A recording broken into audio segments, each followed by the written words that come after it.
राम नारायण राम. आजच्या या खास भागात आपण देशविदेशात चालणाऱ्या लढाया, वादविवाद याबद्दल बोलणार आहोत. शेवटी माणूस माणसाचा शत्रू का बनत आहे? देश प्रगतीकडे कसा जाईल? देशाचा विकास कसा होईल? देश प्रगतीच्या दिशेने कसा पुढे जाईल याचा विचार करण्याऐवजी आपण उगीचच निरुपयोगी गोष्टींमध्ये अडकतो. आपण सगळे एकाच पृथ्वीचे जीव आहोत, एकाच पृथ्वीवर राहतो, पण माहित नाही का समाजाने जातीयवाद आणि धर्माच्या नावावर पृथ्वीचे तुकडे केले आहे. जर असेच चालू राहिले तर पूर्ण जग एकमेकांचे शत्रू होईल. पण आपल्याला शत्रुत्व पसरवायचे नाही, तर प्रेमाचा संदेश देणारा बनायचे आहे. आपल्या मनात द्वेष न ठेवता प्रेमाची बीजे पेरायची आहे. आपल्या भारत देशाबद्दल बोलायचे तर भारताकडे अशी एक आध्यात्मिक शक्ती आहे जी प्रत्येकाला जोडू शकते. पण यासाठी स्वतःला ओळखण्याची गरज आहे. आपला आत्मा काय सांगतो हे ऐकण्याची आवश्यकता आहे. आजच्या परिस्थितीत प्रत्येक व्यक्ती दुसऱ्यावर राज्य करू इच्छितो, दुसऱ्याला दबावाखाली ठेवण्याचा प्रयत्न करतो. पण आपण हे विसरतो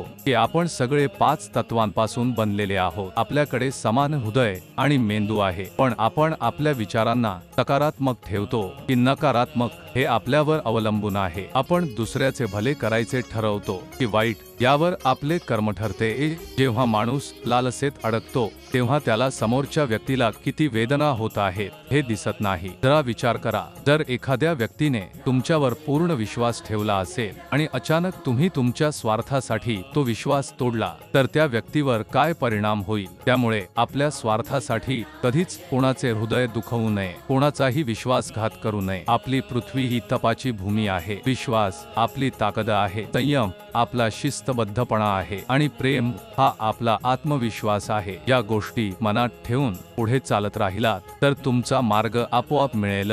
द्वेषाच्या राजकारणाची आवश्यकता नाही, एकमेकांना कमी लेखण्याची गरज नाही. आपल्याला आपली निसर्गाने खूप काही दिले आहे जे जीवन धन्य करण्यास सक्षम आहे. आपल्याला निसर्गाकडून शिकण्याची आवश्यकता आहे. आपण हे सगळे जाणतो की निसर्गाचा कधी नाश होऊ शकत नाही, पण हो, काळानुसार बदल होतात. हे बदल आपल्याला काही ना काही नवीन शिकवून जातात. म्हणूनच निसर्गाच्या नियमानुसार चालले पाहिजे, कारण निसर्ग आपले जीवन संतुलित करते. जीवनात जिथे काही कमी पडते तिथे निसर्ग ती भरून काढतो. म्हणूनच निसर्गाशी जोडलेले राहा. आपले स्वभाव सकारात्मक ठेवा, मनात प्रेम ठेवा आणि एकमेकांना मदत करण्याचा विचार करा. मग पहा जीवन किती सोपे होईल. आपल्याच चुकीच्या विचारांनी आपण स्वतःच्या जीवनाला गुंतागुंतीत अडकवले आहे. राम नारायण राम हे तुमच्या गुंतलेल्या जीवनाला योग्य दिशा दाखवण्याचे काम करते. जेव्हा एखादी व्यक्ती राम नारायण रामशी जोडली जाते तेव्हा तिला जीवनाकडे पाहण्याचा नवा दृष्टिकोन मिळतो आणि हाच दृष्टिकोन तिला नवी ऊर्जा देतो आणि जीवन यशस्वी बनवतो.